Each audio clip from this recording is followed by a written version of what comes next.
दोस्तों हम आपको बताएंगे आरएसएस के बारे में। क्या है आरएसएस, क्यों आरएसएस की भूमिका पर सवाल उठाते हैं और तमाम लोगों के मन में आरएसएस के बारे में कल्पनाएं रहती हैं। दोस्तों एक आरएसएस के समझ लीजिए नेता थे, द्वितीय नेता थे जो गुरु गोलवलकर नाम था उनका। उन्होंने राष्ट्रवाद और हिंदुत्व को एक रक्षा उपाय के रूप में परिकल्पित किया, बताया दोस्तों। और एक बुक है उसमें वी आर आवर नेशनहुड डिफाइंडेड। इसमें पहली बार राष्ट्र को और हिंदुत्व राष्ट्र की अवधारणा को सख्ती से पेश किया गया। ये जो बुक है वी आर आवर नेशनहुड डिफाइंडेड, इसमें राष्ट्र को परिभाषित किया गया है और इस पुस्तक में हिंदू राष्ट्र की अवधारणा को बड़ी सशक्त तरीके से पेश किया गया है। दोस्तों जो बुक है बंच ऑफ थॉट्स बुक में अगर देखा जाए तो हिंदू राष्ट्र और उसकी संस्कृति की जो अवधारणा है उसको प्रस्तुत किस तरह से किया जाए, इन सभी के बारे में बताया गया। हिंदू राष्ट्र की अवधारणा क्या है दोस्तों हिंदू राष्ट्र जो गुरु गोलवलकर ने बताया था वो हिंदू राष्ट्र कुछ अलग ही कल्पना थी, जिसमें हिंदू मुस्लिम सिख ईसाई सब की रहने की कल्पना की गई थी और सब एक अम्ब्रेला सिस्टम, एक छाते के नीचे रहते, ऐसी उन्होंने कुछ कल्पना की थी। लेकिन आज कुछ लोगों द्वारा उस शब्द का शाब्दिक अर्थ ना पता होने के कारण उस बात का खंडन किया जाता कि भारत में मुस्लिम है तो हिंदू राष्ट्र कैसे हो सकता है। तो दोस्तों ये बात जायज़ सी बात है दोस्तों, चलो ठीक है, वो बात की बात लोग समझ नहीं पाए। दोस्तों गुरु गोलवलकर के हम आपको विचारों से अवगत कराते हैं, जो उनकी कुछ संकलन है। जो कहा जाता है कि जो व्यक्ति की विचार होती है वो अदम्य होता है, और कहा जाता है व्यक्ति के विचार ही सब कुछ कह देते हैं, भले वो व्यक्ति को किसी को कुछ कहे या ना कहे। दोस्तों गुरु गोलवलकर जी का कहना है कि भारत का जो संविधान है एक जहरीला बीज है, और जहरीला बीज दोस्तों, जो संविधान आज हमें समानता, स्वतंत्रता, बंधुता दिया है और दलित, ब्राह्मण, सब मुस्लिम सबको एक साथ लाया है, समाज से भेदभाव ख़त्म किया है और अमीर गरीब और सभी के लिए समान कानून व्यवस्था लाया है, उसी को इन्होंने एक जहरीला बीज बोल दिया। दोस्तों अगर एक संवैधानिक देश में जिस देश का संविधान है उस देश की संविधान की आलोचना कोई ऐसा करे तो दोस्तों ये समझ लीजिए कि दुर्भाग्य की बात है। दोस्तों यही नहीं, इनकी जो विचार है ये कहते हैं कि जो विधानमंडल है, विधान परिषद है, सबको भंग कर देना चाहिए और भारत सरकार को एक तंत्रीय राजतंत्र होना चाहिए। दोस्तों आज जो विधानसभा, विधान परिषद राज्यों के हितों की बात करती है, राज्यों का प्रतिनिधित्व करती है, केंद्र की निरंकुशता से बचाने का काम करती है, उन्हें भंग करने की बात करती है। कहीं ना कहीं गुरु गोलवलकर जो हैं वो हिटलर की विचारधारा से मेल जोल खाते हुए दिखते हैं। दोस्तों इनकी शिक्षा से संबंधित कुछ बात हम आपको बताएं।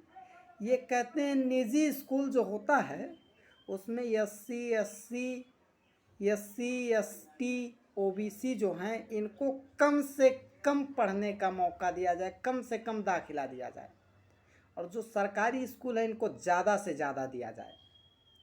और यही नहीं, ये कहते हैं कि SC ST OBC को तो बिना पढ़े पास कर दो भाई, कि हद है, जब उनको कुछ आए जाएगा नहीं तो हम निजी पढ़ाई किए हैं, निजी में तो हमसे कंपटीशन कैसे करेंगे। तो जाहिर सी बात है दोस्तों, ये सोचिए, ये है RSS के गुरु की विचारधारा दोस्तों। और यही नहीं, वो क्या कहती है गुरु गोलवलकर की विचारधारा कि SC ST OBC की जो लड़की है उनको अपने प्रेम जाल में फंसाओ और उनको वेश्या बना दो। दोस्तों यही सब इनकी विचारधारा है दोस्तों।